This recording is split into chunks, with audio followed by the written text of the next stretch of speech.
Okay. I'm gonna ramble a bit about the map that I'm working on. So,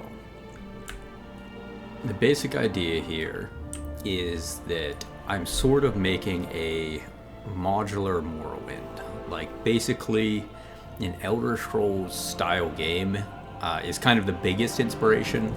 There's a lot of different little elements and inspirations throughout the design, but the biggest one is the Elder Scrolls. But one of the biggest issues with trying to make an Elder Scrolls style game as a solo developer is the sheer scale and scope of the project. Having a large open world is essentially impossible unless I wanted to just fill it with procedural content and empty space. But my idea is to really try to fill it with handcrafted content, not just because I think that is going to make for a better game, but also because I enjoy crafting that. It's very fun handcrafting the landscape, really imagining what the characters and such would be up to, and really trying to detail things out like that. So the general idea here is that I am going to try to make it in a more modular manner, where an individual area can be a small enough section that I can feasibly actually achieve creating it, but then connect multiple of those little individual areas.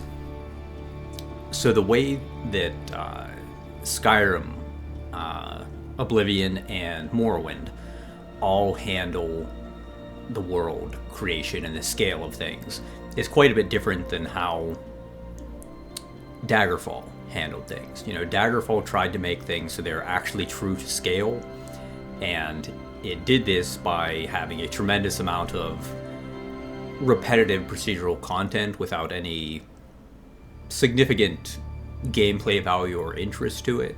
It was simply large just to make it realistic. I think that's an interesting way to do it, but I do prefer the more handcrafted approach. But one of the side effects of that is how strangely small all of the things are. So if you look at Skyrim's world, for instance, it's a very large overall as a game map, but it's supposed to be representing essentially a country, and I don't know exactly how long it takes to walk across it, but it is not that long, and even their largest cities are like 30-40 people in them. It's very condensed. Things are very, very small compared to what they actually would be realistically. So what I would like to try to do, what my goal is to try to have the realistic scale of Daggerfall, but just make it so you can't go everywhere. There's the consistent meme of, like, you see that mountain, you can climb it, you can go there, whatever it is, go anywhere. I would prefer not to do that, and instead I'm thinking it more, if you are familiar with the Oregon Trail game, the way it was set up, you have individual locations, and you could travel to a location. There's all the mechanics for the actual travel to move between the areas, but you get to some location and then they would allow you to just look around. Their look around was basically just show some really low bit, art on the screen. At least the version I played. There have been multiple versions of Oregon Trail, but the version that was familiar to me, you can stop at some settlement and look around, and you just see an image of what it is. I am more interested, though, in doing it where you can actually, walk around and play in that area, but it is a more small-scale kind of area. Also kind of similar to the design of Mountain Blade, where you can go to an individual settlement, look around. With Mountain Blade, though, there's really not that much gameplay to be had in those areas. You are generally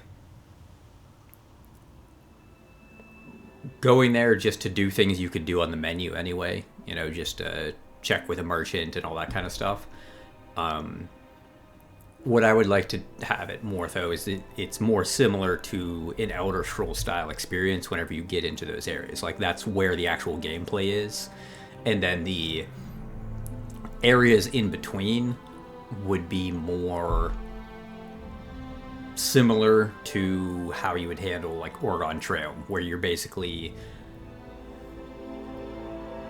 dealing with events that pop up, making decisions for how you want to travel, managing supplies and resting and that kind of stuff. I don't know to what extent I want to lean on that yet. Really, at this point, I'm more focused on getting the Elder Scrolls style stuff working, because there's a lot of mechanics, a lot of things to figure out with that.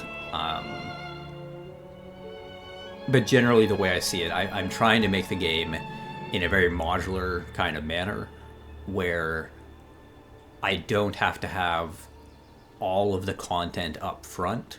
I don't have to have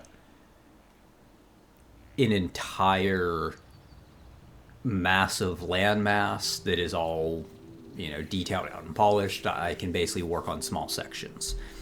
So to that end, the first zone I am working on here, I'm actually trying to treat this more like a WoW zone, actually, with that general concept. Like, if you think about their starter zones, like, think about Durotar in classic WoW. You have Durotar as this larger zone that goes generally from about level, like, 1 to 10, in that kind of range. But you have a starter zone. Like, this, each one is like this small little circle, like they're all pretty circular, but it's basically where you'd go from like level 1 to 6. It's kind of like the most tutorialized section of it, where they just kind of give you the basics of the game, and then from there you can expand off into the zone. So what I'm trying to do, this area, like right around in here, is kind of that circle area, and it's roughly the size of one of those like starter zones, like the Valley of Trials within Durotar. It's about that size, a little bit bigger, but I've got some stuff to adjust your move speed and such, so I figured a little bigger is okay. But basically, this area is sort of the zone I'm focusing on, and then the rest of the area out around here and then over here, they are kind of going to be like the full initial zone. Like, that would be like Durotar itself, like that full scale zone, whenever you take everything into account. So the general concept there is that I can potentially make something around the size of like a Warcraft zone, and then, make one of those, have it as part of the game, and then make another one, and then allow you to travel in between. And to what extent there are like proper mechanics for traveling in between, I would like to do that Oregon Trails kind of thing, but like, it's a lot for one person to do. Even if I just finish this like starter zone, this little kind of circular section here, and get it to where it's like actually a game and playable, that will be a miracle. It is a massive project, but the general idea is really to focus on that modularity and try to design all of the gameplay systems and all of the landscapes and everything with that in mind. Because it's something you see with, any kind of open world game. Like you have it in like World of Warcraft, the Elder Scrolls games, where the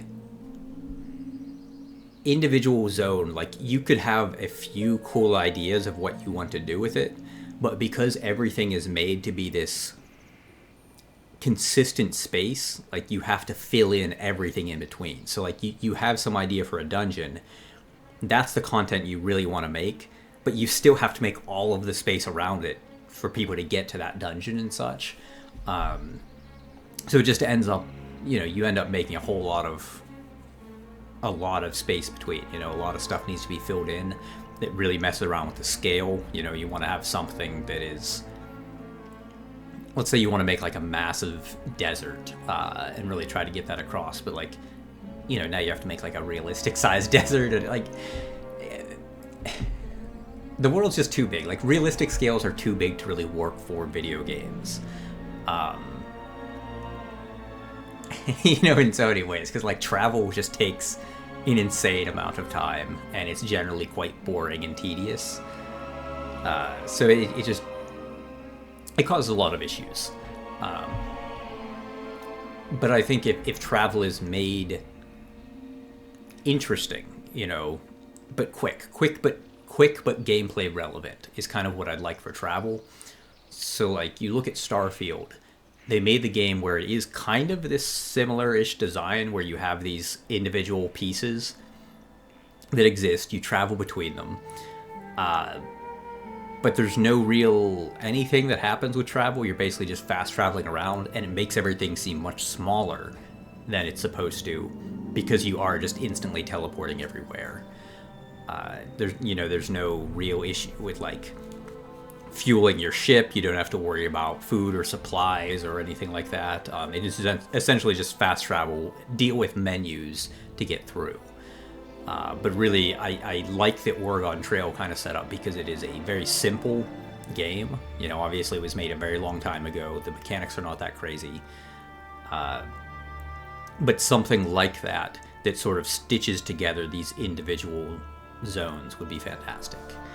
And as far as the actual scale of these zones, they really don't have to have any kind of definite size to them. You could have one that is basically like a Warcraft zone kind of size. You could have one that's like the size of Skyrim.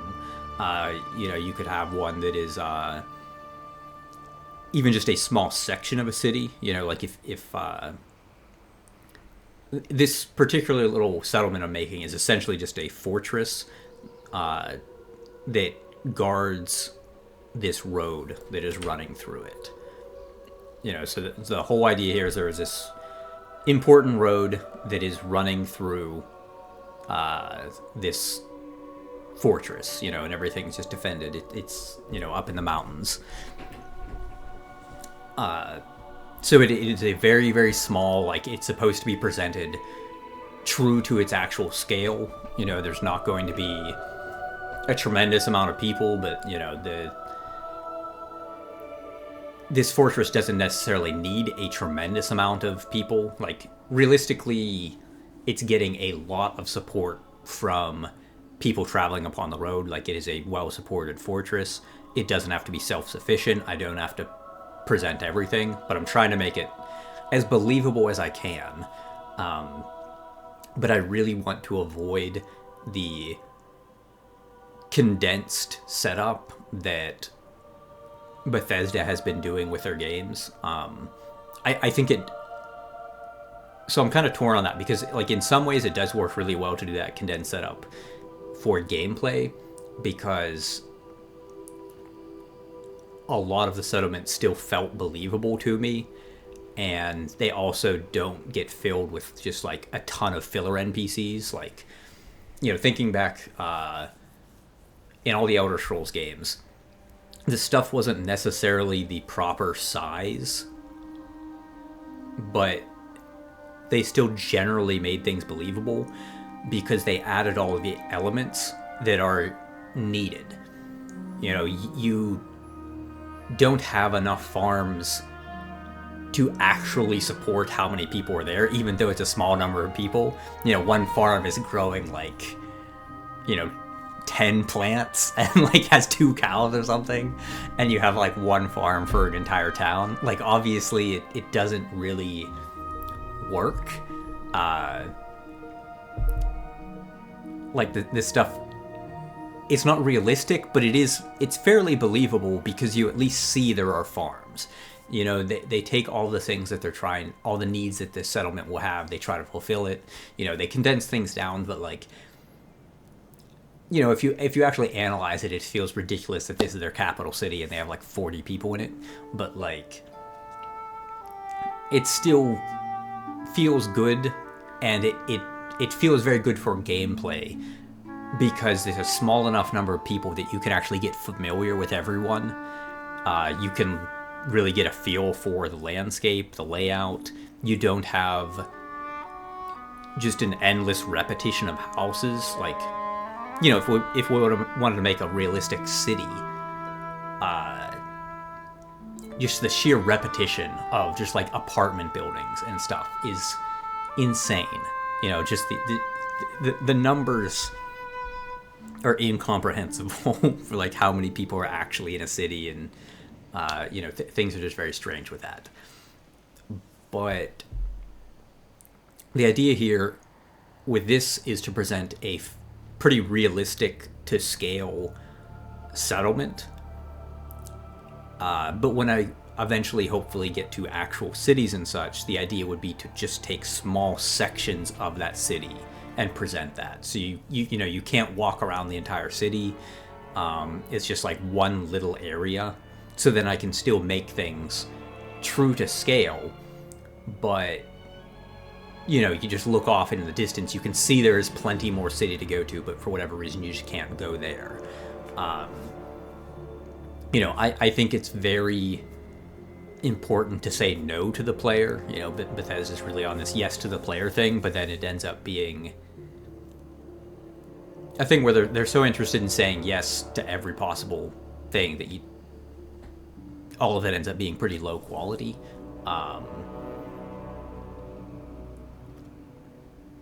And it just feels, particularly with like Starfield, it felt very unbelievable to have the cities at the size that they were, considering what they're supposed to be. Like, it felt a little more acceptable to have the stuff in, like, say, Skyrim, where it's very much like a heroic fantasy, where you can kind of, obviously it's fantasy like a medieval kind of style, so like the population numbers would be lower. That's acceptable. But then you also kind of have this heroic feel to it, where one person is doing the, work of many. You have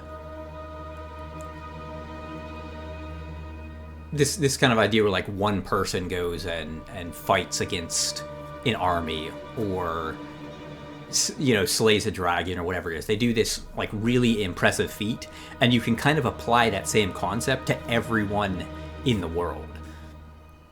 So this one farmer, he's a hero farmer. This blacksmith, she's a hero blacksmith, where like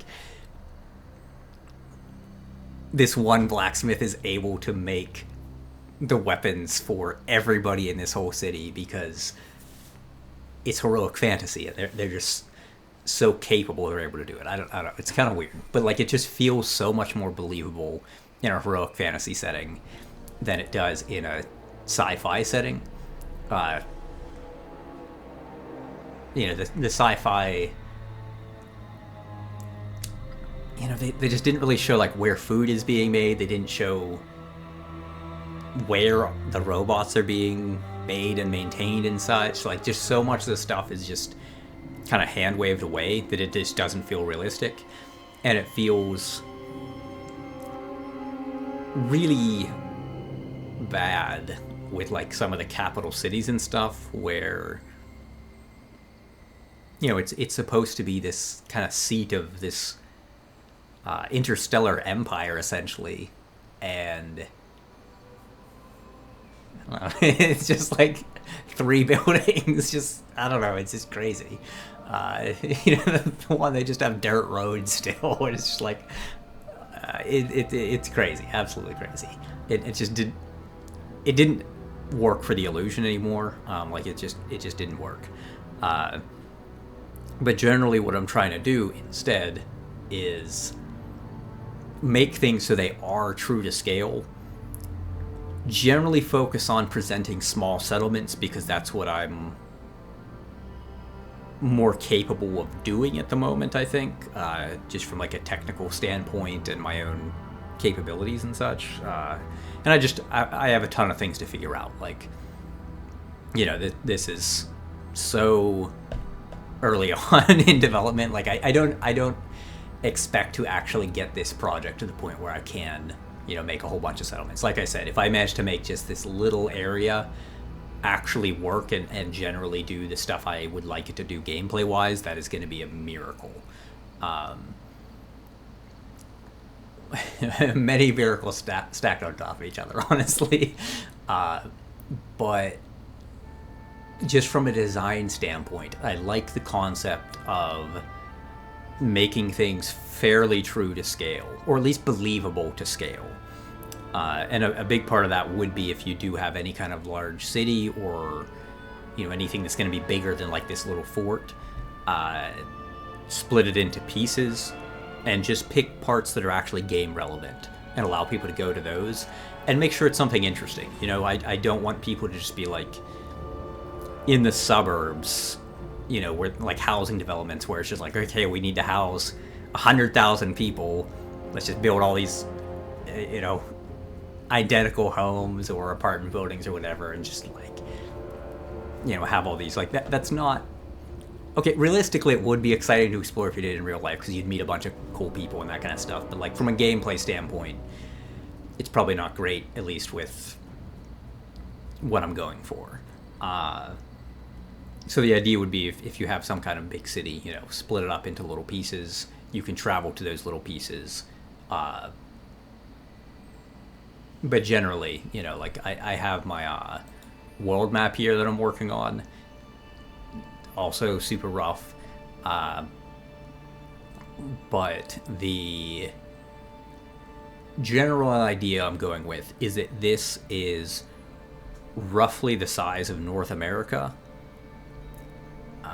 Because that's just what I'm familiar with. So the distances and such involved are just more familiar, so it's kind of easier for me to work with things.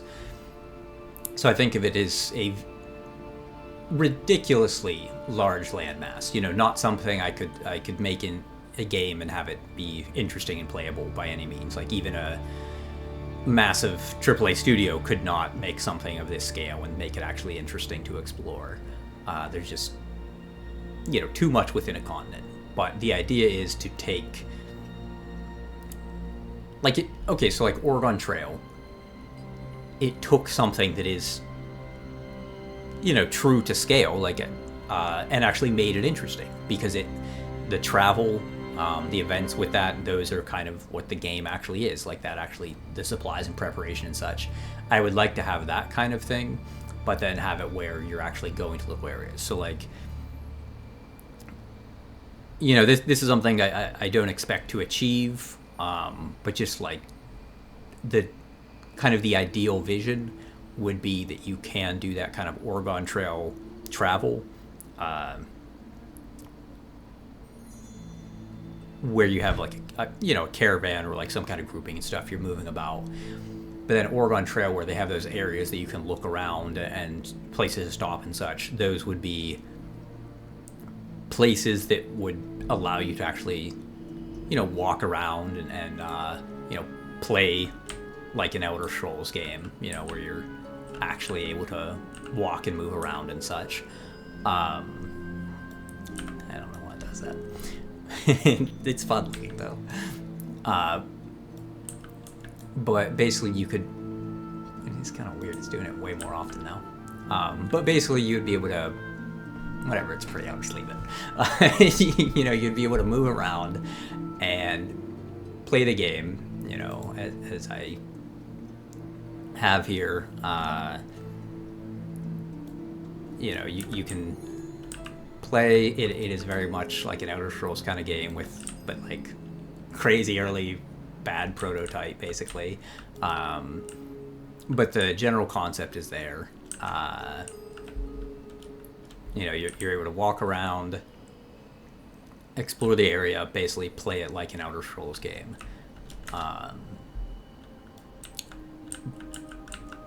But you have this whole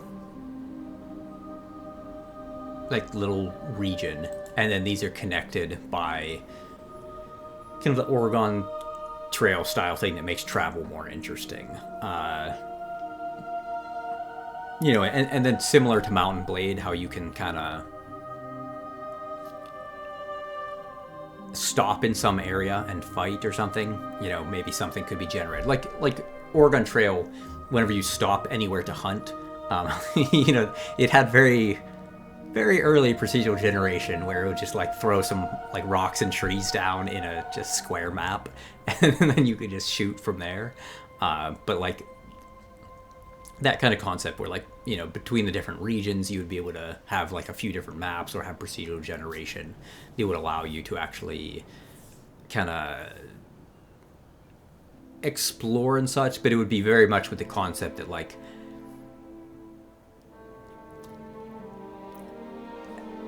there's not anything particular to explore there. So like something with Starfield that made the game very weird is it's supposed to be this big like realistic thing where space is space, it is just massive, vast space. There's just so much of it. But then anywhere you would go, the map would be filled with little points of interest, like little, repeating like labs and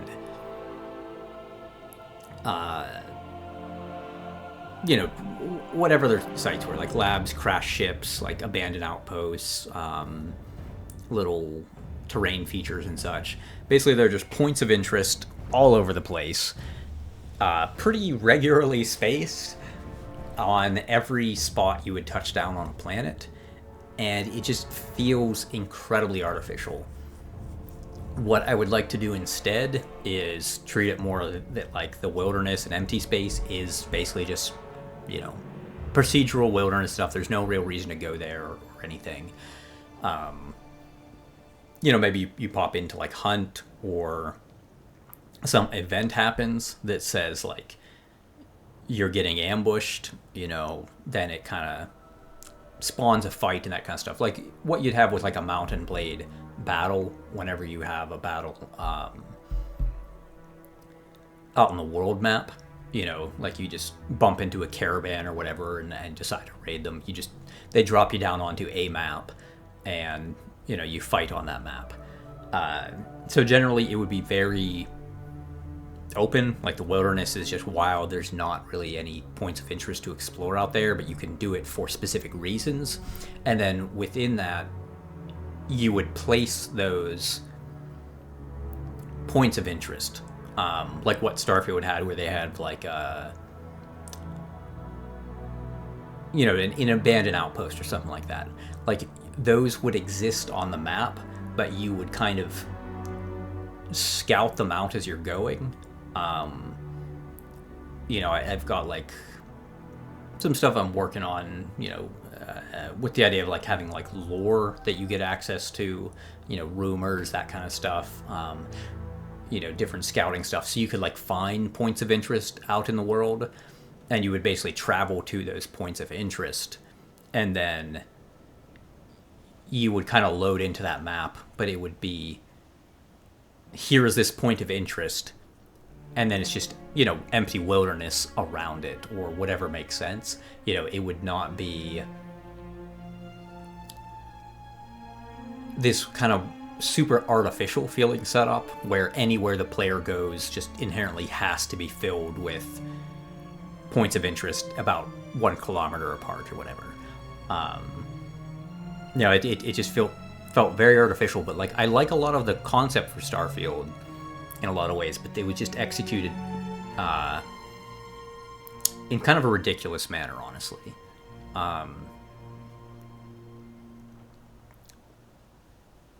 But I think in a lot of ways they were onto a lot of good ideas. At least, ideas that I'm also onto, therefore I consider them good ideas. But I think it would be neat. But I think it's important to have the scale of the world be preserved because it is massive. Like, there should be a large amount of space, like an unreasonable amount of space to actually cover on foot or on a horse or whatever. And ask a player to actually do that. It should be pretty unreasonable because there's just so much space, and particularly if it's in space, where there is just space, plenty of space. The distance between all those landmarks and points of interest would be so great that it is, you realistically cannot cover those distances on foot. Like, your character will just die of exhaustion or old age before they get to the next place, when you have hundreds of planets to settle and all that kind of stuff. Like, the actual distance between everything would be so great, it just doesn't make sense. So, like, I think of it more where that game should have had a greater focus on your ship basically being like a caravan, or like a thing that actually has to deal with supplies and parts and fuel and everything, and you're getting out to some point of interest, and like you're targeting a point of interest. Like, you could scan to find points of interest. How you have that like world scanning stuff from up in space. You would scan, find, this world has, an abandoned outpost clear off in this direction. Okay, I want to land at that, and I'll check it out. Like, and then you could just land wherever you wanted to. They could still do that kind of procedural generation, but it would just be empty, or like just filled with like, okay, here's a bunch of just like random creatures and stuff moving around, but like you've landed in the wilderness out in space. Like, there's no signs of civilization. There's no signs of intelligent life or anything like that. It is just kind of emptiness. Like, I think that is considerably more reasonable and realistic, and I feel like leading towards that believability would have made things a lot better, because basically going, like, they just really went so opposite to what they were trying to do, because they were trying to make it where you'd have space feel as big as space is, where it is just endless, just massive beyond belief. But they had it where just everything is populated. It just felt so screwy. But instead of just ranting about Starfield, what I am trying to do is kind of do a similar thing here. But because these individual places are their own unique kind of locations on a map, and the actual travel between them is important, I think that can allow for a considerably more interesting presentation of the scale and scope of the world. Things can be believably large, but not require a ridiculous amount of filler content that you need to go through, like a Daggerfall kind of setup. Not require just a ton of procedural work and everything. and not needing to like fill things to make them interesting. Like just say up front, space is empty. You know, that wilderness is going to be just wilderness. There's nothing, like you could go there and hunt. You know, like Oregon Trail, you can get out and hunt whenever. There are resources to find if you want to go for that. But it's not going to be the kind of compelling, handcrafted gameplay that you're most likely playing for. You know, like that's not really the point of the game. The point of the game is the actual handcrafted zones, which, you know, allow you to quest and, you know, interact with different NPCs and all that kind of stuff. Like it is very much a handcrafted first approach, but still trying to figure out a way to design the mechanics and the systems and landscapes and such so that it is possible to present the world in a way that feels believably large. Yeah, because I really do think it helps a lot to focus on believability, you know, not necessarily realism, but believability. So, like, any of those kind of things, they just seem overly weird. Like, you I don't know, in Skyrim they'll talk about Whiterun being the kind of the economic hub in the center there, and then it's just like, okay, there's, I don't know how many shops, like 4 or 5 shops or something. That kind of stuff just feels weird, kind of breaks immersion, and I it's one of those things that, you know, there's a lot of ways to potentially solve that. One of the main things would be to, you know, use procedural content or whatever to kind of fill in the scale of things so that you have a world that is believably large and can kind of be what it says that it is. But I think you just end up with a lot of stuff that is no longer compelling, and it doesn't feel cozy. Like it doesn't feel like the same kind of familiarity with the world. Like, I don't know, I notice a big difference whenever I have some kind of city in a game where the NPCs aren't named. Like, they just turn into just like, oh, this is random citizen, this is just random dude number 5843. You know, it's, in a lot of ways it's still believable, but it doesn't have that same kind of, I don't know, feel to it where I actually want to be in that world. So the focus on more small scale things, and I think a lot of it is to just change the design of things. You know, like focus on presenting smaller settlements within the world, and just kind of allude to the larger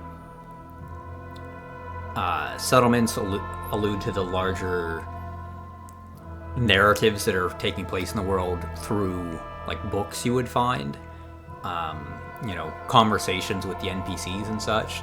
Like, I think it's just really powerful to leave a lot to the imagination, and, you know, maybe at some point in the future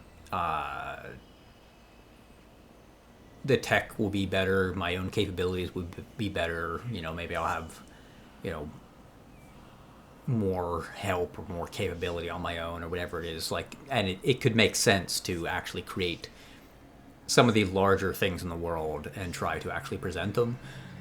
But to start out, I'm more interested in kind of presenting small sections of the world that still are important and still heavily ingrained in the larger concepts of what's going on within the narrative, but things that are small and achievable. So, for this particular town, for instance, this fort, the general concept here is it is this here. It's Draknala. You know, I'll maybe end up changing the name here at some point. But the general concept is it is a fortress that exists to protect this. There's a road kind of running here from like north to south, and it is basically existing for that road. So it is this road right here. Like this is the north tunnel. You know, it comes in, there's this large road that, you know, moves down through here, comes up, and then exits, you know, in this southern tunnel entrance. You know, you can see the way the map is designed. You can't go into the road at all. Really what you're supposed to be interacting with is the fortress itself, like this region here, and then the surrounding little like valleys and sections there. But realistically, this whole fortress exists because of this road, but you're not going along that road really. So why is the road there? So this up here is Hausendor, which is a large like metropolitan city that was run by a tremendous amount of different types of creatures. You know, it was very diverse. I mean, it still is very diverse. It has a tremendous amount of different creature types and mindsets and power and such. And it was largely a naval power.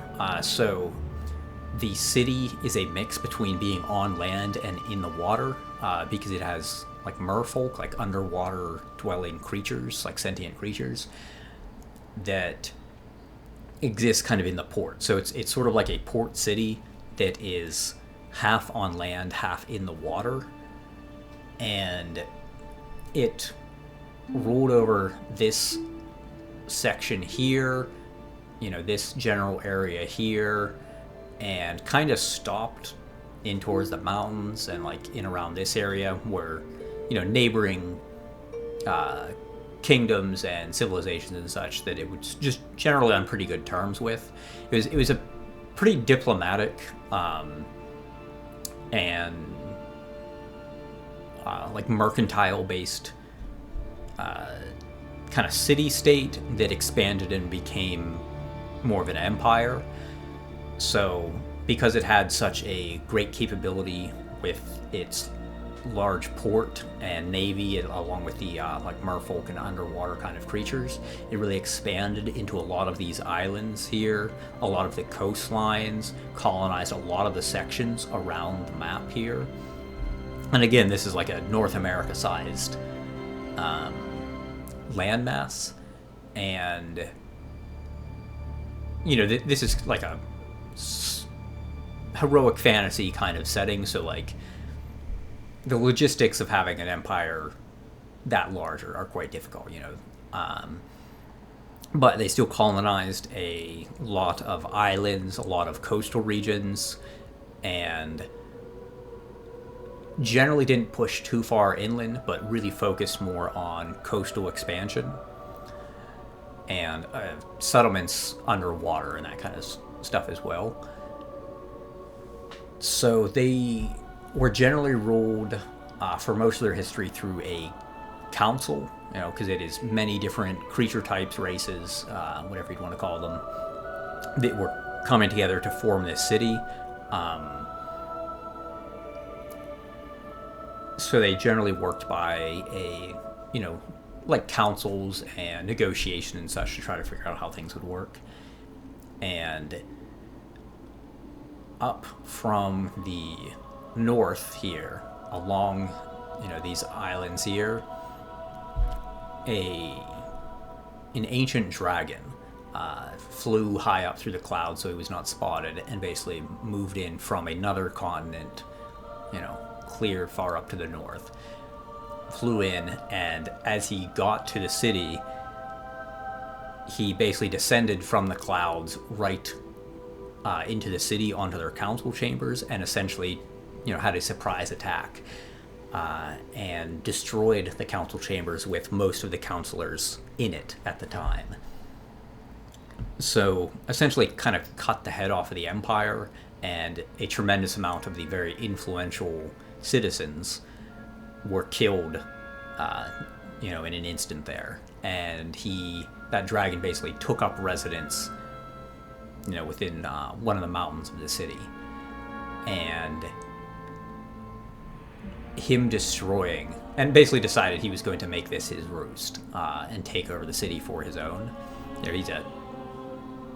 Dragons in this setting are intelligent, at least most of them are. So he basically took over this area, and because a tremendous amount of the actual soldiers and the actual heads of the military and such were, and of the council and such, were actually killed outright, and also a tremendous amount of them were just elsewhere at the time. They could not necessarily stage an effective defense against that kind of surprise attack. Some of them recalled and tried to get back, but at that point it was quite difficult for them to do that. So also there's a issue with some of the creatures that existed. Some of the draconid, kind of dragon adjacent species, the draconid stuff where they're more like bipedal dragons that are about around 10 feet tall, in that kind of range, give or take a few feet. Those, and then kobolds, which are quite a bit smaller, but both of those are generally loyal to true dragons, and basically fall in line whenever there's one around. So there were quite a few of those that lived within the city that were so generally there's a hierarchy where the kobolds will follow those bipedal draconid kind of creatures whenever there is not a dragon present. But if there is a dragon present, both of those creature types are going to follow the dragon.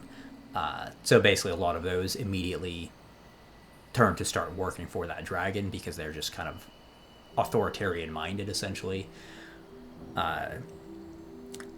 So the dragon kind of already had a small set of loyalists, and then plenty of other people recognize it, already had issues with the councils and their own power struggles and that kind of stuff. So they helped him to entrench in the city, because they thought they would be able to deal with him better than they've been able to deal with the council and such. But that kind of caused the empire to fizzle out in a lot of ways, because essentially the kind of heads were cut off the Hydra, where there were many counselors and such that had their own interests, but were generally working together to make the empire thrive, and work for its interests all around the continent here. But as a significant number of those counselors were killed, and many more had to flee, the empire in a lot of ways crumbled. But a lot of the areas around, a lot of the colonies and such, they basically then had to fend for themselves. So all across a significant section of the landmass, particularly around here, out towards the coast and all the areas they've colonized,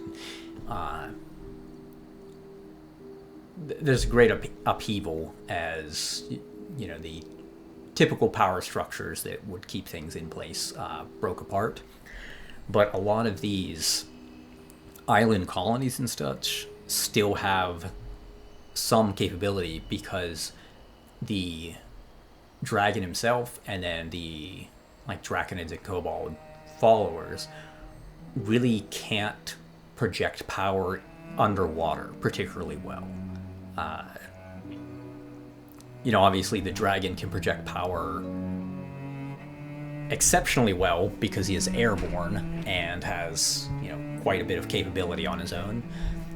So if there was some kind of land-based threat, an army marching toward him or something like that, he is able to kind of deal with them on his own, or at least be able to place them under threat. But he can't really project power even into a lot of the sections of the port city, like the actual underwater section of Hausendor here. He can't project power in the way that he would like. And certainly on a lot of these areas, like the actual underwater settlements and a lot of the coastal regions and such, he cannot project power.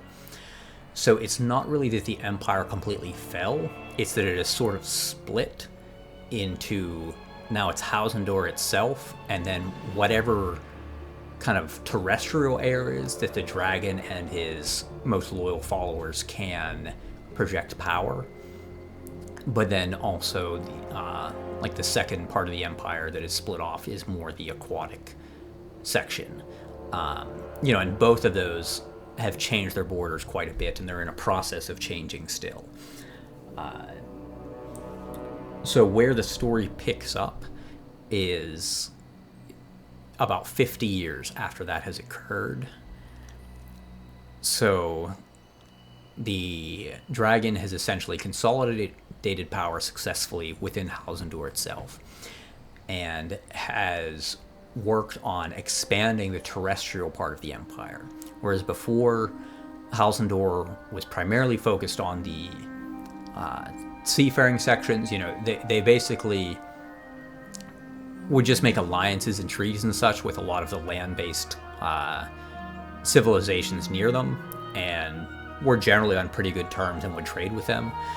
Instead, he is focused on conquering those areas and trying to expand out into areas that previously the city would leave to their own sovereign devices. He is focused on expanding that. But he has basically left a lot of the previous colonies and such around the coasts and islands unsupported. But there are now many individuals within the more aquatic areas and within the coastal areas that are still trying to keep power. Think like someone who is appointed to be like the provincial governor of some region. They are no longer receiving support from Hausendor and their navy and their troops that could have sailed in to help with any uprisings or anything like that. But they're still trying to keep power themselves. So some of it is broken off into individual, more isolated city-states or, colonies. Some of them are still able to work with some of the aquatic troops and everything. So it has really changed the power structure, because some have been able to keep their power, some grow it, some lose it. It's been generally a chaotic period with a lot of maps being redrawn. But as this dragon and his forces, and like I said, it's been 50 years, so generally people, there have been some generations at this point where people are just kind of used to it being this way at this point. So a lot of people are now expanding to try to push the terrestrial bounds of Hausendor and basically try to make a land-based empire where the dragon and his followers are better able to project power. So to that end, they have taken this Draknala, like the actual little settlement, this fort that we are starting at here. It was just a mountain pass, essentially. This roadway that moved through here. A lot of this was done on foot. There wasn't like a proper tunnel or anything. Generally, this was a small settlement that was basically, you know, traders moving on foot or, you know, loading, you know, pack animals in order to move through the mountains and trade. But generally, it was not like a highly civilized area. You know, these are pretty rugged mountains that they're moving through. But the military has worked on creating a proper roadway so that they can move armies and supplies and such down through this mountain range into these, you know, southern lands here, which were previously controlled through this aquatic empire through the coastline here. You know, that it was still part of like this Zandari empire, but it was generally controlled through the coast. But now he is trying to push in and make headway through the land. So, to that end, this settlement has been expanded, and this fortress has been improved and worked upon. So it centers around this roadway, which, you know, allows the troops to move and such. But then, like off to the side here, I would like to do kind of like campgrounds essentially. So there's not really enough facilities within this fortress proper for any kind of army to stay the night. You know, there's like inns and, you know, merchants and such along the road, but there would not be enough for a full army on the march. So generally, I would like to put like a campground kind of section over here where it would mostly be shown as empty, you know, so like development-wise, it wouldn't be a thing where I'm going to have to make like a ton of NPCs and like a full army and everything. But it would be a lot of like, you know, cleared sections of forest, like burnt out campsites, like remnants of campfires, some like tents that exist that are just like there to be used when needed and such. But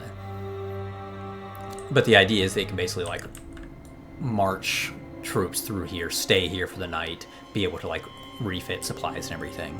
And like a lot of the facilities here are designed around supporting troops on the march, like blacksmithing and such to repair gear, stuff for repairing, you know, any kind of like wagon stuff. A lot of their stuff is actually just working on the road itself. So like a lot of like quarrying, like for the stone for the roadway, like digging, you know, mining, tunneling, a lot of stuff just like repairing the roads, and then also like military forces for like protecting the roadway, and then, you know, plenty of watchtowers and such to see if anyone is actually like trying to like counterattack from the south or anything, or anything around here. But generally the idea is this fortress kind of settlement exists to protect, patrol, and like service this kind of roadway, and not only allow troops to move south, but also to allow, you know, goods and such to move north, and allow for actual like caravans and trade and such, even though it is no longer possible to really use the sea routes in the same way, because they are now going to get raided by, you know, this more aquatic civilization at this point. So the general idea here then is this settlement doesn't really need to be self-sufficient, but they do need to be producing enough supplies and enough capabilities to like work for, you know, supporting troops and passersby and caravans and that kind of stuff. And it's fairly difficult to ship things, you know, like it used to be pretty easy to ship a lot of goods because they had, you know, aquatic shipping, like naval shipping just makes things way easier, obviously. but because they do not have that,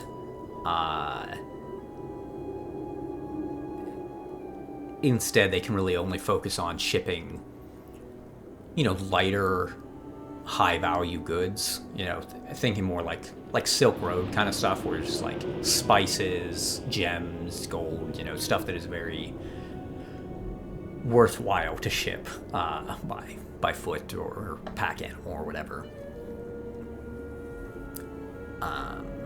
So like the general, like the economy has changed quite a bit.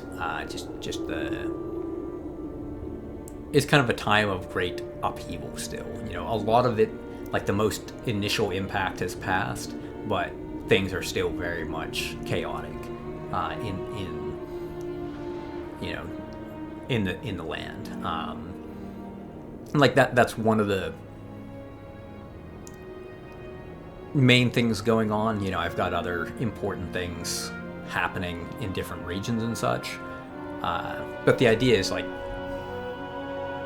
there can be a bunch of different things going on, important things, and it can kind of all work in a modular manner and just kind of expand and add additional things as I go. Kind of thinking like WoW zones and expansions where you can keep like adding more story stuff. But generally I want to set up so it's not a linear kind of thing, like WoW's expansions where obviously this thing has been solved, now we move to the next thing. I think of it more like, and same thing with like Elder Scrolls games where they release, the Oblivion Crisis, that is solved, now we jump a certain amount of years ahead, and now it's up in Skyrim, and now we're dealing with like the Return of the Dragons and such. And instead think of it more like there is like one time for the game, and then there's just a bunch of things happening all over the map, and there isn't really a main quest. It's more just there are a bunch of different events, a bunch of different factions, and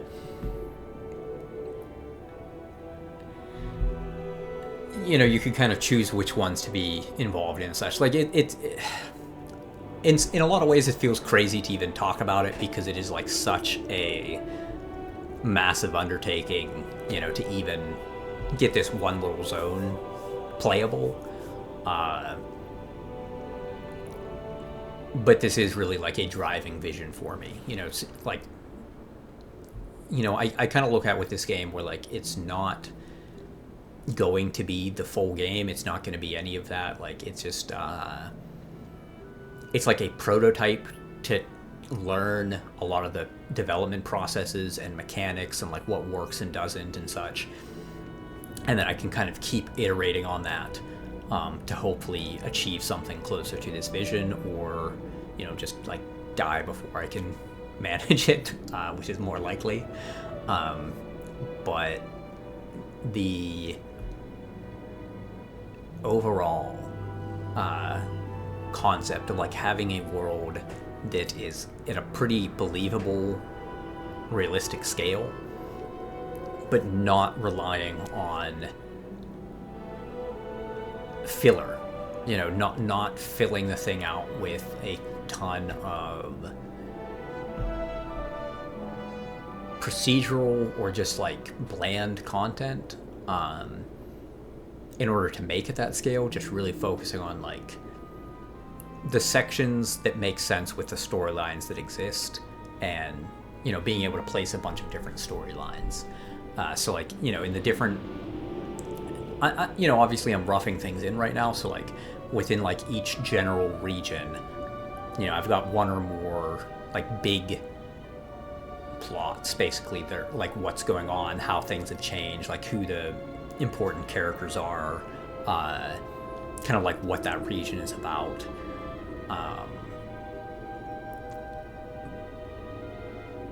But I don't really, I don't know. It's a bigger world and bigger story than what I can really tell. But that's why I'm rambling here now, because I think I can kind of get some of the ideas out and then kind of take notes in a lot of ways through rambling, instead of just like trying to write everything in a notebook. Instead, I can just like directly point to things and say like, this is what this is for. But yeah, the idea is very much to focus on a small section, and then I would like to eventually, if I can get that working, maybe do like another small area pretty close by, and then start trying to figure out some of the like travel mechanics and such. It's definitely an issue where like the travel stuff would be, I don't know, at a scale of like North America, the amount of travel and like the amount of little cities and settlements you would pass through would be so large that it doesn't necessarily make sense. But I kind of think of it where like, again, that concept of like, you don't have to be able to go everywhere. Like, yeah, you can see the mountain, but you can't climb it. That's totally cool. So in the way that like Oregon Trail would see if you want to like look at an area, like you get to some settlement, it's like, oh, do you want to see it? And then they just like present this like little, painting of the area, or like some kind of landmark that was famous along the Oregon Trail or something. It's like, okay, you want to just look at it? Here, you can look at it. You can't explore it. There's no real gameplay, but it's like, this is what it is. And it's just cool because like, hey, this is a thing in the world and it's neat and it's cool. It's doubly cool with Oregon Trail because that's like an actual place in the world. It'll be like some kind of crazy rock formation. It's like, nowadays, if you actually want to go see that, you can actually go see it, which is super neat. But for this, it would be more like a lot of those settlements where I don't actually want to make the settlement in full, where I don't want to make, and any kind of thing for it. It could just be like a concept art painting or something where it's just like, here's the general idea of what this city would look like. Maybe at some point in the future this can be turned into something, but for now it is just a painting. Just like, do you want to look at the painting? Cool. But also a lot of that stuff can just be like menus. Like, in Mountain Blade, how you can go to a city and it pops up with the menu for services that are offered and such. And then you can choose to walk around the city if you want, but in general, it just offers services through the menu. Same thing, Oregon Trail, you go to the settlement, you can access the services through the menu and basically play in that manner. But then they also give the option to take, look at the image. And with Mountain Blade, they give you the option to actually walk around. The idea with this would be you'd be able to basically say, like, I want to...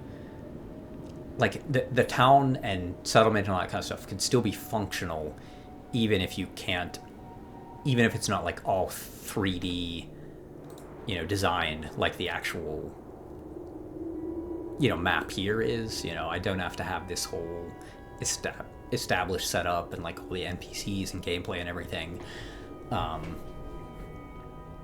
But it would be neat, to have that for some areas. And...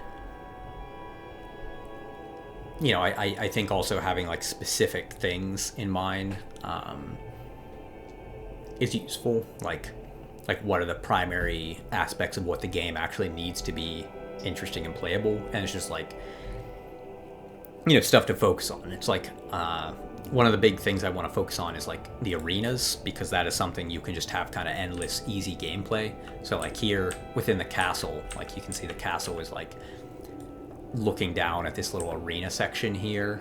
Obviously this is all, like, really rough, gray boxed in. But, like, the castle itself here, and then, I know it's super rough, but, they've got their own little stands here. You've got the actual arena here, and then there's, like, an area here for, like, spectators and stuff. Just, like, they have kind of a mix between, like, a restaurant and areas for people to spectate, like seating set up. So, like, even though this is a pretty small castle and stuff, they still have an arena. Like, that is an important focus of the world. And, like, something I really like about Elder Scrolls is how they start off with that arena. They start off with a very small, concept for something in the world that can exist all over the world. Like you have, an arena, like each city has arenas and settlements and that kind of, like each settlement has some kind of arena to fight at. But then you can have gameplay pretty easily that's like repeatable and allows you to do all sorts of different things. So like you add some creature to the game, yeah, sure, you can throw them in an arena and have people fight them. You don't have to like make this whole set of assets and terrain to go along with that creature to make sense and like, to kind of root them in a location and biome and stuff that makes sense to what they are. It's like, no, they're in the arena. Wherever they normally live, doesn't matter. They've been taken and brought to the arena. So you can like throw in extra creatures, you can have all these different things. It just makes it so you can really have some pretty like easy, repeatable, fun gameplay. Kind of think of like Oregon Trail, where they'd have like where you can just like pop out and hunt everywhere, and it's just like a simple little hunting mini game. But it's like every little settlement, even if I don't generate the whole settlement, maybe I still make the 3D representation of like what the arena in that town looks like, and kind of start getting that together, because then there's kind of like a fundamental unifying point then, and that's kind of what I have been really conceptualizing it as, where like the game is mostly about those arenas, but I really wanted to branch in the way that Elder Scrolls did, where like they start off with the arena concept because it is this repeatable, simple gameplay that lets them make the mechanics they're going to need for an RPG. They have to make the combat system, they have to make the ability to use like melee weapons, range spells, all that kind of stuff. Like a lot of the stuff that is mechanically and design intensive, they can focus on that, but like the actual content that needs to be made stays pretty light, because you don't need to make all of these different cities, all this different stuff, but like you can still make a way to go to those cities. So like having the concept where like you have your like kind of gladiators or your team or whatever it is, or you yourself, and then you're kind of focusing on traveling to these different arenas for competitions, but like you've got to actually travel between those cities and stuff, and like the whole time there are plot elements going on. There's like books you can find, stuff to really talk about the lore of the world and what's going on, but like I don't necessarily have to make all that stuff interactable.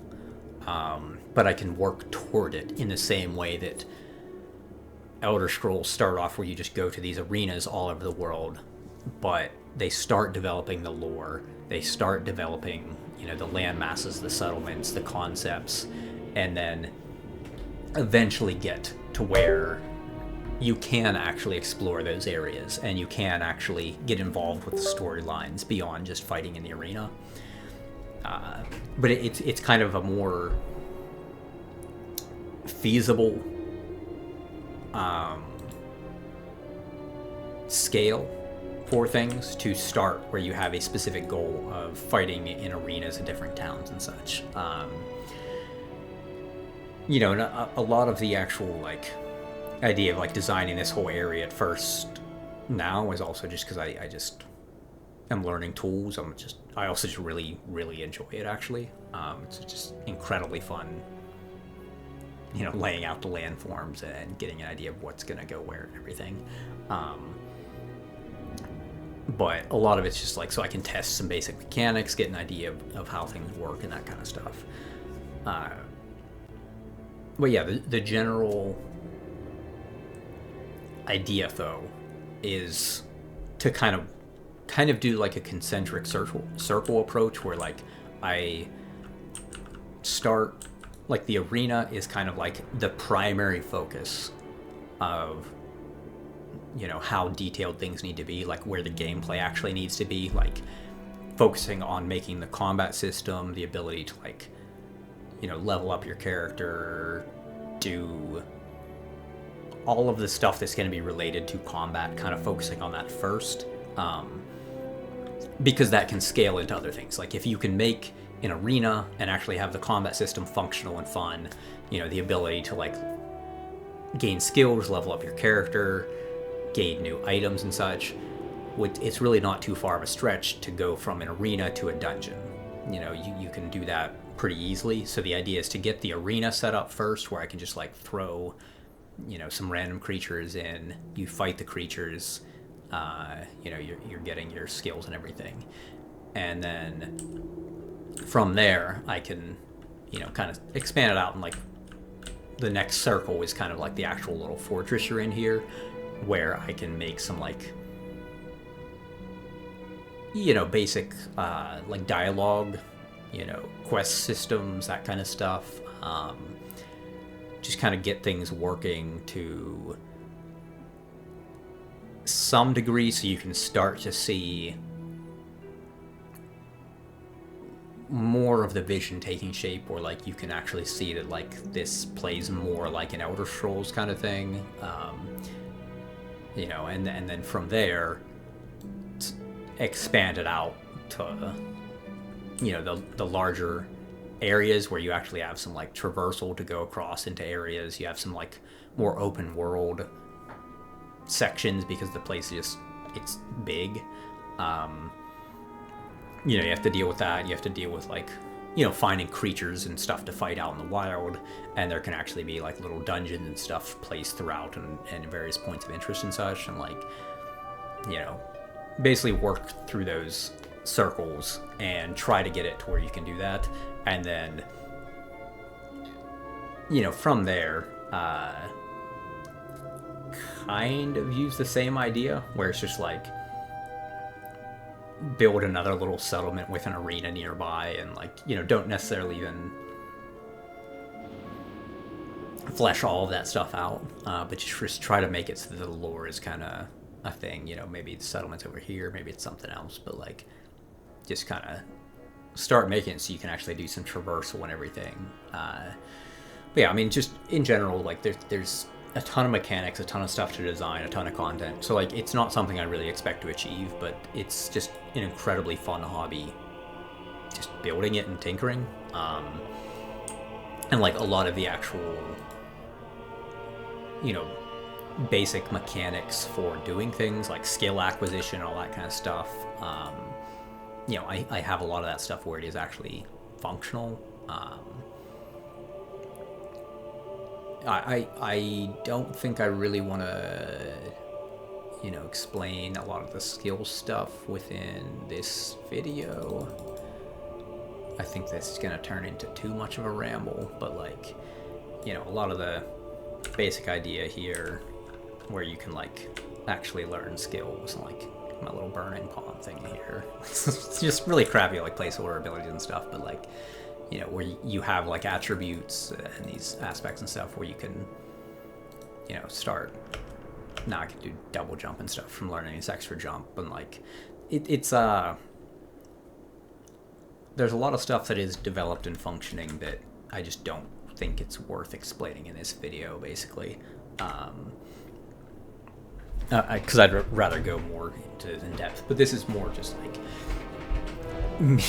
you know, obviously this is just not an interesting video that I'm really expecting to post or for people to watch, but this is more a clarifying process for me, you know, because in a project that is this large, it's very easy to kind of get analysis paralysis, and for things to kind of feel pretty foggy, where it's not too clear what direction I should go, or, you know, lose sight of what the actual goal is, because, you know, I can have some kind of clear vision of what things should be, but then I have to climb down the mountain and then get into the weeds of actually creating the thing and moving toward the thing, and then I can lose track of where I'm at, or where I'm trying to go and such. So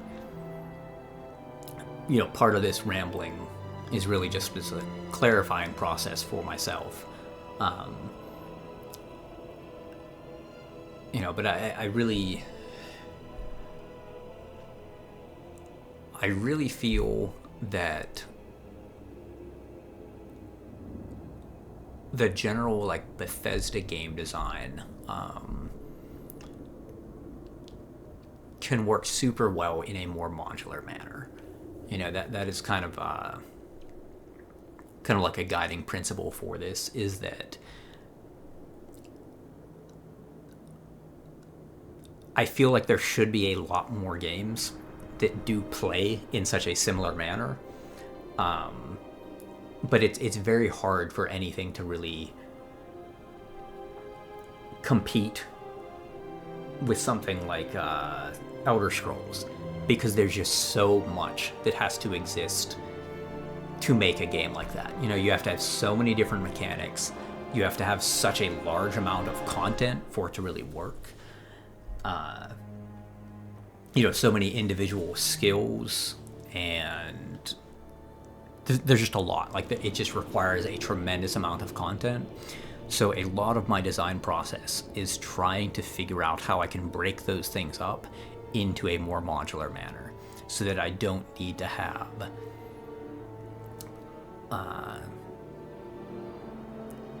the whole thing made at once. I don't have to make something Skyrim sized and actually detail that all out and release that. Instead, I can make something that is this size, basically like WoW's starter zone, like that little like level 1 through 6 experience. Then I can kind of scale it up into like the 6 through 10, and then just kind of really move things in a small steps kind of setup. Start adding like little settlements and such. Don't have to have the lore for the entire continent so filled out that it's all established, but instead just throw a few books down within some zone. The next zone you get to, there's some more books that are added and such. Just kind of expand on things at a slower pace, and in small segments. So yeah, just a lot of the design is trying to figure out how to do that, because even though it would be more prudent to make a smaller, simpler game, this is the game that I want to make, and I really can't resist making it. Even if that means it's a failure, that's fine. It's what I want to do, and I really enjoy doing it. So, it's fun enough to do that, like, and it's I don't know, it's neat. It's just neat. I just really enjoy it.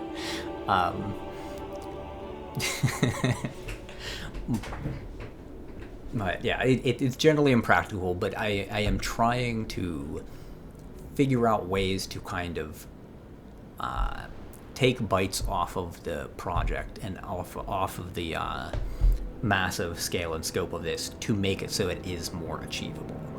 And the first thing is to really focus down on like trying to split it up into small zones, making the skill system in a way that I don't need to have all of the skills created fully for it to work. Like the skill system itself is set up to be modular. Really trying to take a lot of influence from like Magic the Gathering's setup, where they obviously would have a general like rule set that exists at the beginning of the game, but then the individual pieces can be added over time to really flesh things out and really add the interest there. So like trying to set up the mechanics to work in that kind of manner, where like I have a lot of the core things in place, but then they can be fleshed out through, the small updates and stuff. Like, I don't want to, I said I don't want to, but now I kind of do want to talk about, like, the skill system. But, like, the general idea where you would have, so, like, these skills, they're basically like a card. And none of this UI stuff is fine. It was just me screwing around trying to figure out how to do things. So yeah, it looks really goofy and stuff, but it's just me learning, basically. But in Magic, how you would have the different colors of mana, you have these aspects in my game, and it's pretty similar to like D&D, how you'd have your 6 attributes. So you just have these individual 6 aspects, which each has a color. Like, you can see the color wheel, like any of the kind of the 6 primaries, like the 3 primary additive colors and the 3 primary subtractive colors. But each one of those has like an associated aspect. So like cyan is intellect. So the idea is whenever you're doing something in the world, you're gaining experience within the particular aspect that you are using. So like, in the Elder Scrolls games, if you use a one-handed weapon, you would get skill in one-handed, like in Skyrim. With this instead, like, it's more like you're getting skill in, athletics in particular. Like, see, I jump here. My little jump experience is jumping up a little bit. Or like my athletics experience is jumping up a little bit each time I jump, because I'm getting some experience from jumping. So basically, you do various things. Like, let's say you talk to some people, convince them of things. That gives you some like influence experience, that general kind of concept. So you see, as I passed over and like gained a level there, now I have this 1 out of 1. So this is pretty similar to like in Magic, how you would have mana of a color that you could use. This extra jump here, it has this, my icons are awful, but that's like the athletics icon. It's supposed to be like someone throwing a ball, like it's a trajectory of like a ball being thrown, but I'll make better icons later. But normally I can jump once, but like I can see the cost here is 1 athletics. I can then like right click it to learn this extra jump skill, and then now I can jump twice. And then also, again, just stuff's weird, but there's a lot of testing stuff.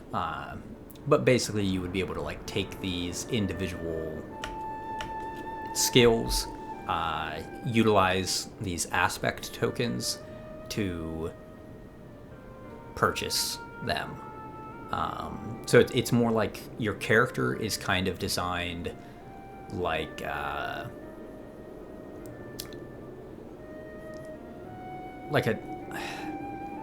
it's more like a deck building kind of thing, where you have these individual cards that you're using to build out your character.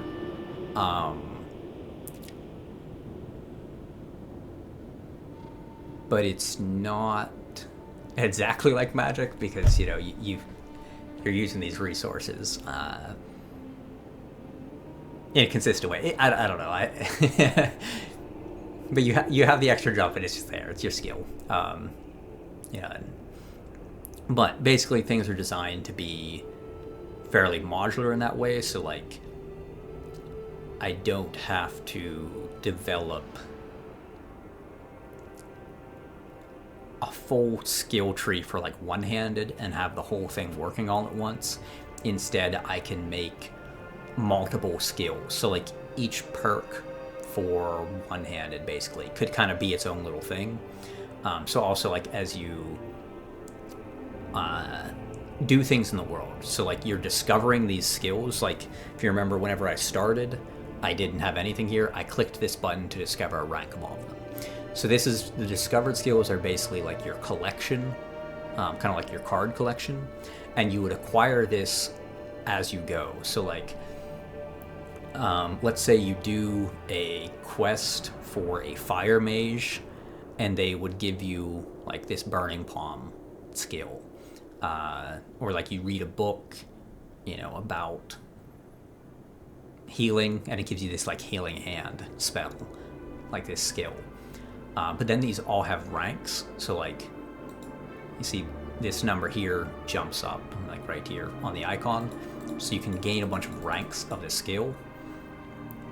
And the idea is whenever you have some learned skill, you can then basically have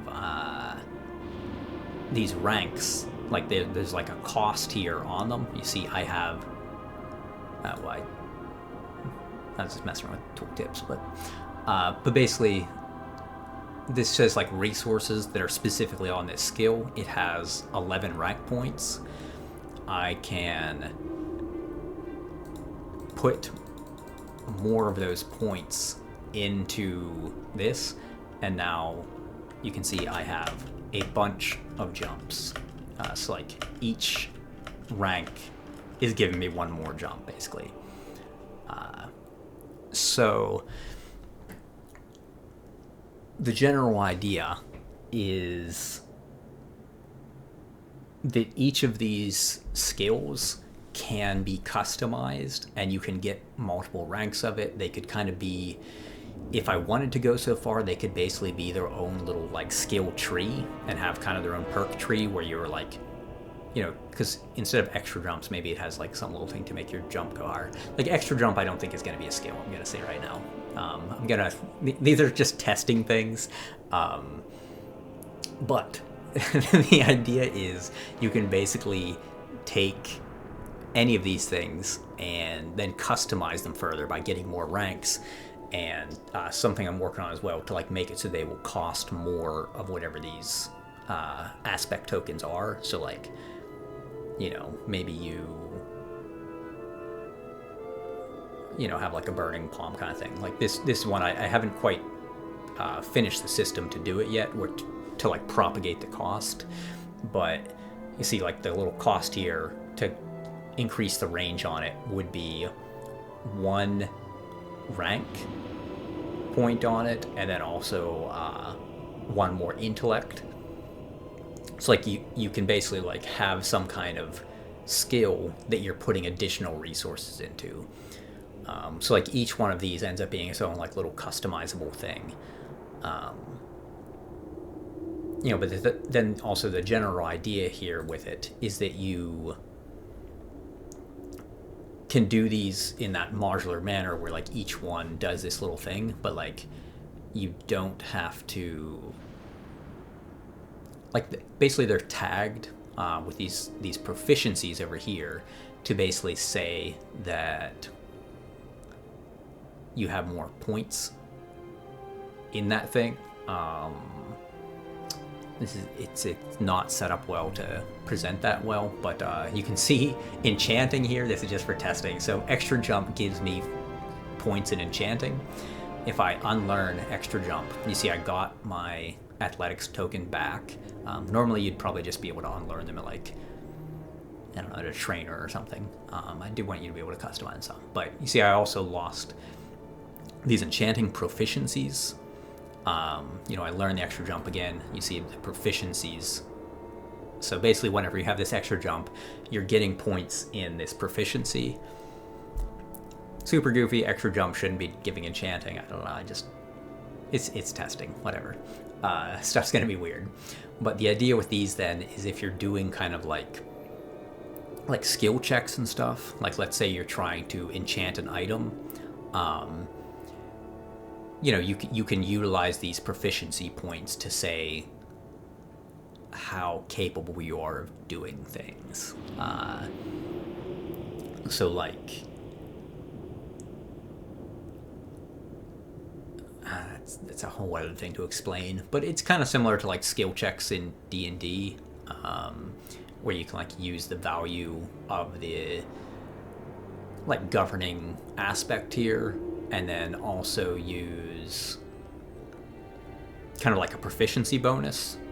I think that's, you know, I don't want to try to explain the whole thing right now, but like the idea is you can basically use that to be better at certain things. So like, you know, instead of having one skill that would be like a whole thing, like how in Elder Scrolls you would have alchemy as a skill, and they have a very limited, like there's like 18 skills or whatever it is, and then each one of those has a bunch of perks within it. It's more like you kind of just have the perks, but each one of those perks can also be customized and have different ranks and have alterations to it and such. But then based on those perks you get, they can be adding to these proficiencies, and then those proficiencies are kind of useful for determining like kind of what your overall capability in some kind of general domain is. So like, you know, smithing or mining or, you know, lore, enchanting, that kind of stuff. And then you can also like gain these from doing other specific things in the world, in the same way that like you could complete a quest and get, you know, this like burning palm, like a rank of burning palm. You could also like, you know, complete a quest, like let's say you help a farmer out or something, and that you get it like a point, a proficiency point with animals. You know, like there's just a bunch of little things you could do to kind of gain those points and you know, utilize them.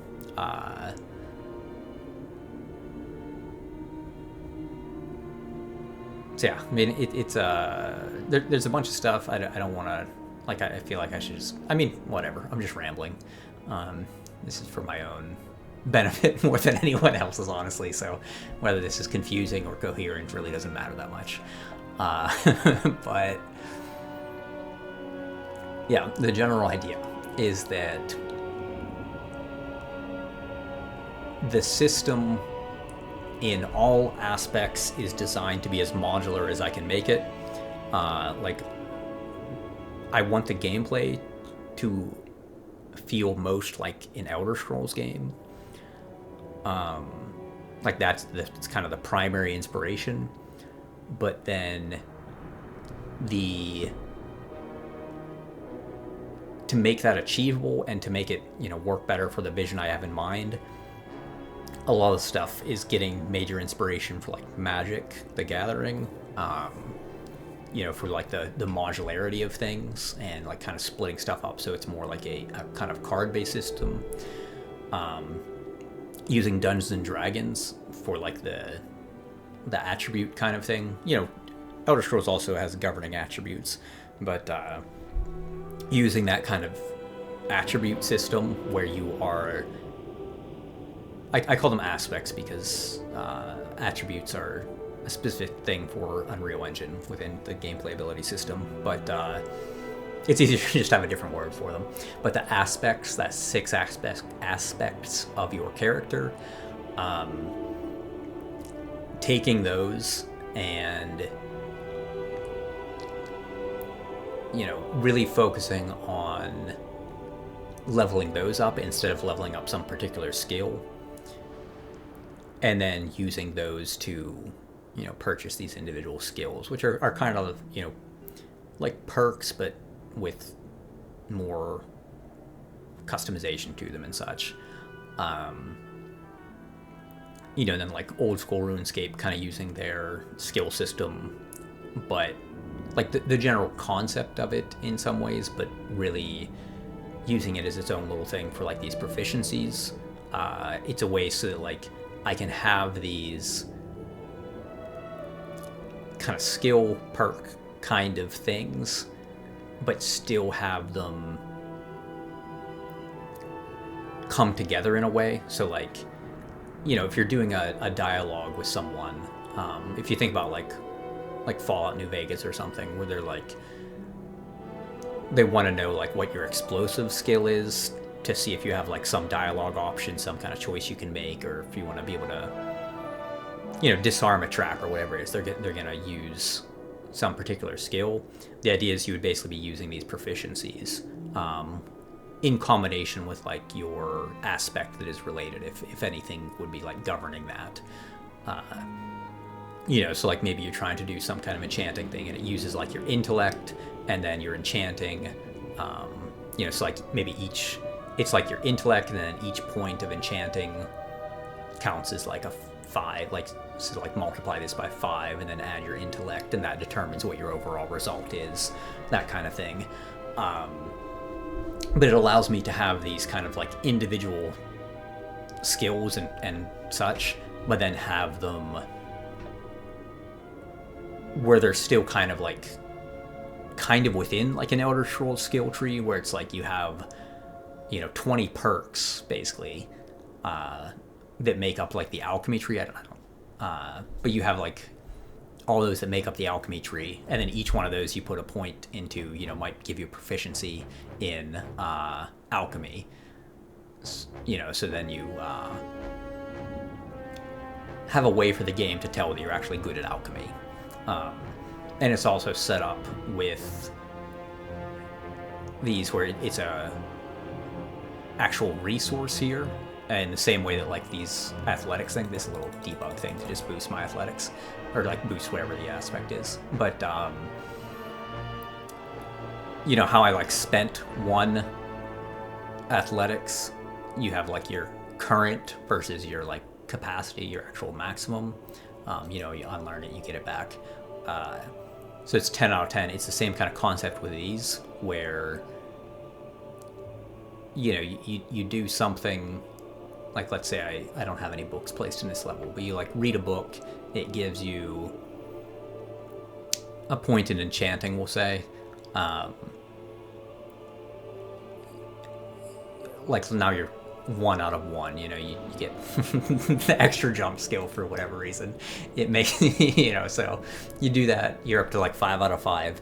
The idea is that you can then spend those in the same kind of way that you can spend these tokens. So like, what I'm kind of going for is that you would basically like regenerate them whenever you rest. So like, let's say you have some particularly powerful spell, it might actually use like an enchanting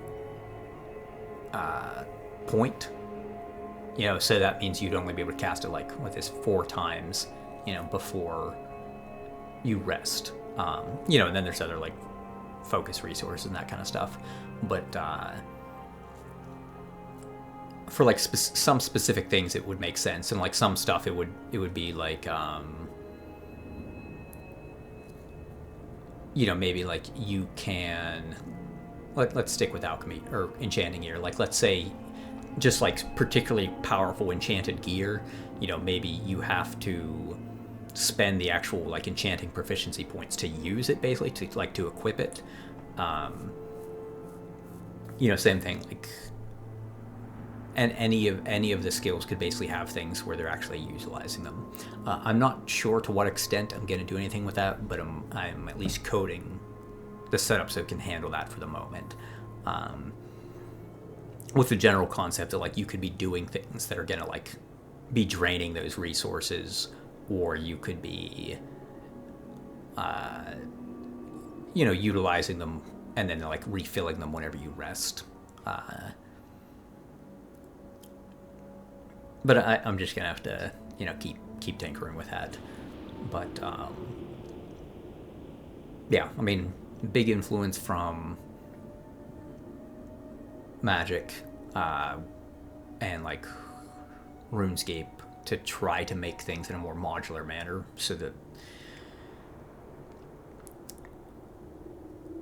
in the same way with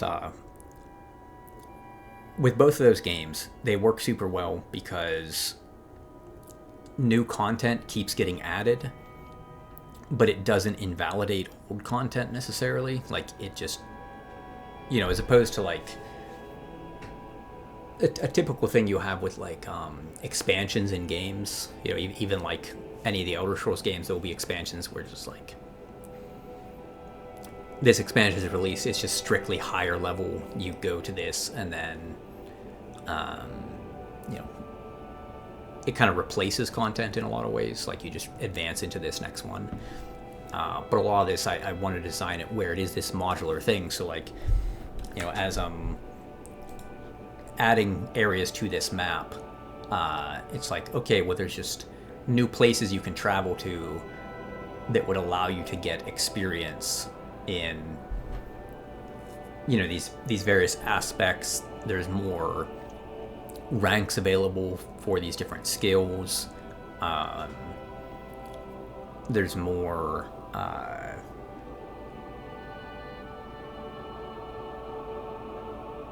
like uses of the proficiencies and such. More ways to like get ranks of them as well. Basically, trying to do it so that there is a kind of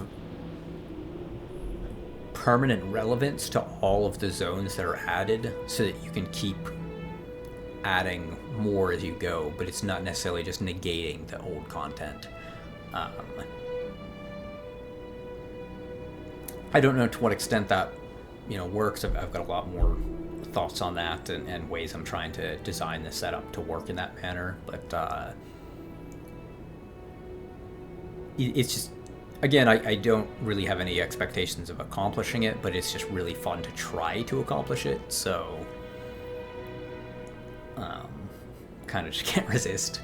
But like the whole modular setup of it and trying to make it so you can actually have small little things that then impact the rest of it, I think just works super well, and particularly if there is like a real cost and risk to traveling and such. You know, it's not just like a Starfield kind of thing where you just fast travel, your cost is loading screens. Instead, if it's like, you know, you're trying to travel, it's actually going to be events. There's going to be little things you risk. You know, as you're traveling, those little events that are popping up are, you know, utilizing your proficiencies. You have like choices, you know, in the same way like Oregon Trail, they ask you like, do you want to ford the river? Do you want to like caulk the wagon? Do you want to, you know, hire a ferry? Like what do you want to do to get across here? It would really be utilizing a lot of those aspects and proficiencies for determining, you know, if you actually succeed in those various things. So you also just, you know, you have risks traveling around. I think there just ends up being a lot of very interesting gameplay then, you know. Like, I think I really can't stop talking about Starfield because it is... I feel like they just made a lot of weird design decisions, but like the general idea could have been super cool if they just made just different decisions, I guess. And you know, maybe, you know, I'm sure the design is very cool for some people, but for me personally, I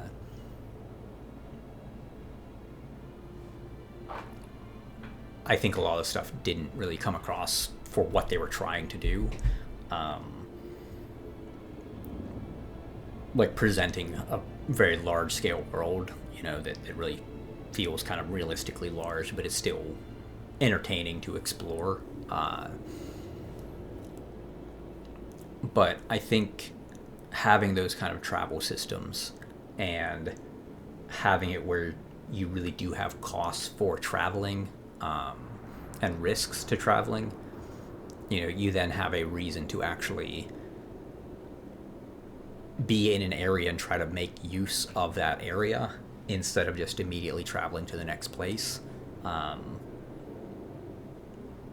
You know, because even thinking like RuneScape, where a lot of the time, a lot of the issue with traveling from one place to the other is just how much time it takes. You know, just trying to move from one place to the next means you have to like run, and if your agility is not trained up, it takes forever to move anywhere. But then it becomes like a significant power increase whenever you do unlock better travel options, basically. And like even just like training up your agility so you can travel more, which is more, but more effectively. I kind of think that concept would have saved Starfield. I don't think it necessarily would have made it a game with mass appeal, though, because it is. I don't know. There's some interview with I think it was Todd Howard. He was talking about like if you get to a planet and then just like run out of fuel, it would just kind of stall out the gameplay. But for at least a subset of players, that would be interesting gameplay. And I get that if you're going for like mass appeal, that does ruin it, but like if you're trying to really sell a vision of the immensity of space and the danger of travel and kind of the isolation, really leaning into that, where like people are worried about their supplies, they're worried about having their ship break down or running out of something whenever they're out there. Like that is what makes space travel what it is, basically. That difficulty and the immensity of the distances involved. So then just like to totally hand wave that away because it's slightly inconvenient whenever it happens and it slows down the gameplay, it's like, well, that just breaks the whole purpose of making a super large scale space game. Like there's just... So, I don't know. But it is one of those things like, yeah, a lot of players probably wouldn't be into it, but then... I don't know, they're kind of pulled in both directions then, where it's like they're kind of they're designing the map and stuff because they want that big scale, but then also they don't want it to be empty, so everything's filled with like random points of interest, and they don't want it to be an inconvenience when you actually get lost or like stranded out in space, so then you just fast travel everywhere and like it still ends up being a bad experience. So, like, I feel aiming for a smaller market where it's just like, yeah, the vision is to make a space game that feels like space. Lean into that. Maybe your market's smaller, but like whatever. That's make the game that's actually good then and true to the vision. And that's kind of how I see it here, where it's just like, yeah, there's going to be stuff that is kind of obnoxious in the game where, Oregon Trail, where it's like, yeah, we get stranded out here, we run out of food. It's like, yeah, your character was super powerful, but they starved. Sorry. Like, I don't know. That's just going to be part of it. So I don't know. It's... game dev's fun. There's just a lot of weird decisions. But yeah, the general idea is to really go for like a modular Morrowind and trying to split things down so they can be modular and not, replacing other sections. Things can just kind of scale and build. I don't know. This ramble has been all over the place, but I think it's been helpful for me for clarifying some stuff, and I'm guessing no one's going to listen to it. I probably won't even post it, but if you did, thanks for being here. Really appreciate it.